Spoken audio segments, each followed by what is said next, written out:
తాకట్లో ఉన్న బంగారాన్ని విడిపించలేక వడ్డీల మీద వడ్డీలు కడుతూ ఇబ్బంది పడుతున్నారా? అయితే ఇప్పుడే సంప్రదించండి శివ గోల్డ్ కంపెనీ. మీ నమ్మకానికి మా హామీ శివ గోల్డ్ కంపెనీ.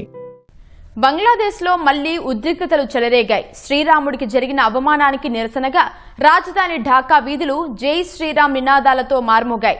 వేలాది మంది హిందువులు, విశ్వవిద్యాలయాల విద్యార్థులు కాగడాలతో భారీ నిరసన ప్రదర్శన చేపట్టారు.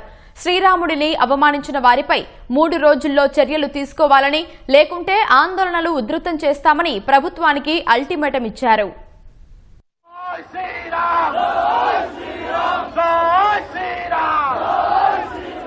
బంగ్లాదేశ్లో మైనారిటీల హక్కులు, మత స్వేచ్ఛ లక్ష్యంగా హిందువులు మరోసారి పోరుబాట పట్టారు. శ్రీరాముడి చిత్రపటాన్ని అవమానించిన ఘటనను నిరసిస్తూ శుక్రవారం సాయంత్రం ఢాకాలోని షాబాగ్ కూడల నుంచి హిందూ సంస్థలు, విద్యార్థి సంఘాలు కాగడాలతో ర్యాలీ నిర్వహించారు. ఢాకా నగరంలోని ప్రధాన వీధుల గుండా ఈ ర్యాలీ సాగింది. గాయిబాంధా జిల్లాలో నిర్మిస్తున్న శ్రీరాముడి ఆలయం, ఎత్తైన శ్రీరాముడి విగ్రహం నిర్మాణ పనులను కొందరు దుండగులు అడ్డుకున్నారు. అంతేకాకుండా శ్రీరాముడి చిత్రపటాన్ని అవమానించడంతో తీవ్ర ఉద్రిక్తతలకు దారితీసింది. ఈ ఘటనలపై పోలీసులు కేసు నమోదు చేసినప్పటికీ ఇప్పటి వరకు ఒక్కరిపై కూడా చర్యలు తీసుకోలేదు.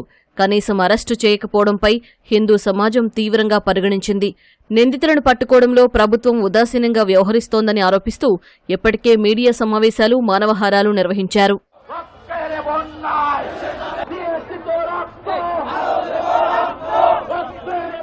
కాగడాల ర్యాలీ నిర్వహించిన అనంతరం నిరసనకారులు బంగ్లా ప్రభుత్వానికి 72 గంటల అల్టిమేటం జారీ చేశారు.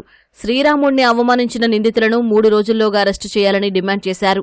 అప్పటిలోపు చర్యలు తీసుకోకపోతే మత వ్యవహారాల మంత్రిత్వ శాఖకు వినతిపత్రం సమర్పించడంతో పాటు దేశవ్యాప్తంగా సభలు, నిరసనలు, ర్యాలీలు చేపడతామని హెచ్చరించారు. రాబోయే రోజుల్లో ఆందోళన కార్యక్రమాలను మరింత ఉధృతం చేస్తామని హిందూ సంఘాలు ప్రకటించాయి.